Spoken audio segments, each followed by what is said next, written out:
Hello everyone, कैसे हैं आप सब लोग। आई होप आप सब ठीक होंगे, अपनी ज़िंदगी में बहुत खुश होंगे।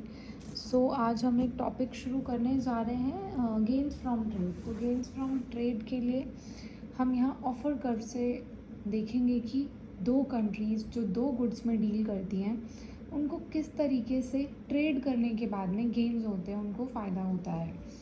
तो यहाँ आपके सामने एक बहुत ही सुंदर सा डायग्राम बना हुआ है जिसको देखकर आपने बिल्कुल भी घबराना नहीं है, because I am here. So time ना वेस्ट करते हुए मैं जल्दी से आपके साथ शेयर करती हूँ कि इस डायग्राम को, इस फिगर को हमने कैसे समझना है और कैसे कंट्रीज़ को गेन हो रहा है। सबसे पहले देखिए, O Y axis and O X axis है। यहाँ पर गुड एक्स है और यहाँ पर गुड वाई है। गुड एक्स में देखिए लिखा है ए इज़ एक्सपोर्ट, यानी जो कंट्री ए है वो गुड एक्स को एक्सपोर्ट करती है और जो कंट्री ए का एक्सपोर्ट है वो बी कंट्री का इम्पोर्ट हो जाता है, क्योंकि हम दो कंट्रीज़ और दो कमोडिटीज़ को ही यहाँ एज्यूम करते हैं। गुड वाई जो है वो बी कंट्री का एक्सपोर्ट है और वो ए कंट्री का क्या हो जाएगा, इम्पोर्ट हो जाएगा।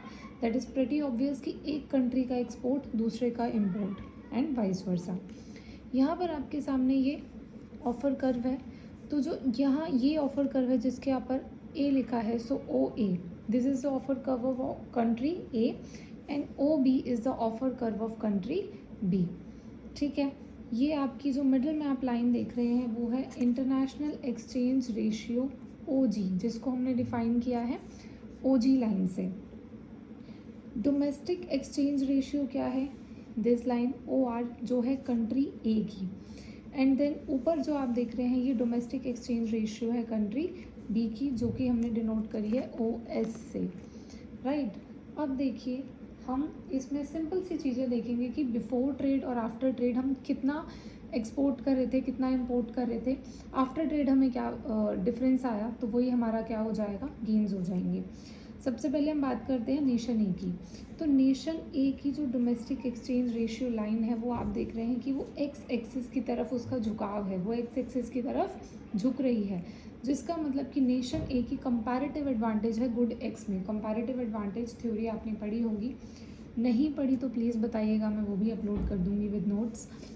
तो इस कंट्री का जो कंपैरेटिव एडवांटेज है वो है गुड एग्स की प्रोडक्शन करने में। सिमिलरली अगर मैं कंट्री बी की बात करूँ तो ये जो उनका डोमेस्टिक एक्सचेंज रेशियो है वो कंट्री गुड वाई की तरफ थोड़ी ज़्यादा झुक रही है, तो यानी गुड वाई की तरफ उसका कंपैरेटिव एडवांटेज रहेगा। अब हम देखते हैं कि नेशन ए ने, बहुत ध्यान से देखना कि नेशन ए बिफोर ट्रेड कितना एक्सपोर्ट या इंपोर्ट कर रही थी। तो बिफोर ट्रेड हमारी डोमेस्टिक एक्सचेंज रेशियो लाइन यही है, यानी हम ओ क्यू हम इस पॉइंट से मेजर करेंगे, ठीक है। तो ओ क्यू हमारा क्या हो जाएगा, एक्सपोर्ट, क्योंकि ए एक्सपोर्ट करता है गुड एक्स को, तो ए एक्सपोर्ट कर रहा है O Q amount, whereas वो इस पॉइंट पर डी क्यू अमाउंट को क्या कर रहा है, इम्पोर्ट कर रहा है। ठीक है, इतनी सी बात समझ में आती है। देन जब हम पॉइंट सी पर पहुँचे, जब हमने इंटरनेशनल ट्रेड करना शुरू कर दिया, यहाँ हम बिफोर ट्रेड हैं, तो बिफोर ट्रेड मैंने यहाँ लिखा भी हुआ है कि ओ क्यू जो है वो एक्सपोर्ट कर रही है गुड एक्स को और डी क्यू जो है वो इम्पोर्ट कर रही है गुड वाई को, जो आप यहाँ से देख सकते हैं। आई होप आपको क्लियर होगा। मैं थोड़ा सा इसको जूम कर देती हूँ, आपके लिए ईजी हो जाएगा। एंड एक सेकेंड दीजिएगा, ओके। उसके बाद जब हम इंटरनेशनल एक्सचेंज रेशियो लाइन पर आए तो क्या चेंज आया आफ्टर ट्रेड। आफ्टर ट्रेड क्या चेंज आया कि हम इंपोर्ट करने लग गए सी क्यू, ठीक है, और एक्सपोर्ट हम ओ क्यू ही कर रहे थे। तो गेन्स फ्रॉम ट्रेड बेसिकली है क्या, जो आपका आफ्टर ट्रेड और बिफोर ट्रेड जो आपका डिफरेंस आ जाएगा वो आपका गेन्स फ्रॉम ट्रेड है। तो जहाँ हम डी क्यू इम्पोर्ट कर रहे थे उसकी जगह हम सी क्यू इम्पोर्ट करने लग गए। इसका मतलब जो ये पोर्शन है ये हमारा एक्स्ट्रा हो गया, हम इसे इम्पोर्ट कर रहे हैं, हमें पहले से ज़्यादा मिल रहा है।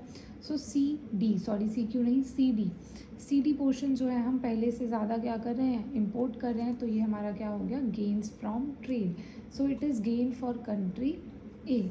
सिमिलरली हम कंट्री बी का देखते हैं, तो बी जो है, अगर मैं डोमेस्टिक एक्सचेंज रेशियो लाइन पर जब थी यहाँ पॉइंट ई पर, तो ई क्यू वो क्या कर रही है, कंट्री बी एक्सपोर्ट कर रही है, ठीक है, क्योंकि ये बी कंट्री का एक्सपोर्ट है। ये आपने बहुत ध्यान रखना है कि किसका इंपोर्ट है किसका एक्सपोर्ट है।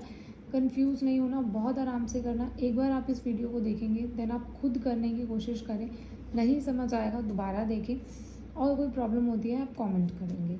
सो डोमेस्टिक एक्सचेंज रेशियो लाइन है कंट्री बी की। EQ जो है वो क्या कर रही है, एक्सपोर्ट कर रही है। OQ वो क्या कर रही है, इम्पोर्ट कर रही है। अब जब ट्रेड के बाद हम पहुंच गए ऑप्शन सी पर, पॉइंट सी पर पहुंच गए, तो पॉइंट सी पर अब वो CQ एक्सपोर्ट कर रही है और OQ इम्पोर्ट कर रही है। यानी इम्पोर्ट उसको उतना ही मिल रहा है, उसके बदले उसको एक्सपोर्ट कम करना पड़ रहा है। मतलब कि मैं आपको पहले 20 यूनिट्स दे रही थी और आप मुझे 15 दे रहे थे, लेकिन इंटरनेशनल एक्सचेंज रेशियो के बाद अब मैं आपको 15 यूनिट्स दे रही हूँ और मुझे 15 ही मिल रही है। तो मुझे ये जो 5 यूनिट्स का गेन हो रहा है इस डायग्राम में, ये वो EC के थ्रू हमने एक्सप्लेन कर दिया कि ये जो EC है वो हमारा क्या हो जाएगा, gains from trade for country B। I hope मैंने बहुत स्लो समझाने की कोशिश की है, क्योंकि ये इंटरनेशनल इकोनॉमिक्स का एक बहुत इंपॉर्टेंट पार्ट है। ऑफर कर्व्स, उनकी इलास्टिसिटीज़ जो UGC नेट के लिए, MA इकोनॉमिक्स के बच्चों के लिए बहुत इंपॉर्टेंट है। So please share your views and share it to your friends. और नेक्स्ट टॉपिक मैं आपको इलास्टिसिटी ऑफ ऑफर कर्व बताने वाली हूँ। So please comment down and please let me know कि आपको ये वीडियोज़ कितनी पसंद आ रही है। Thank you so much.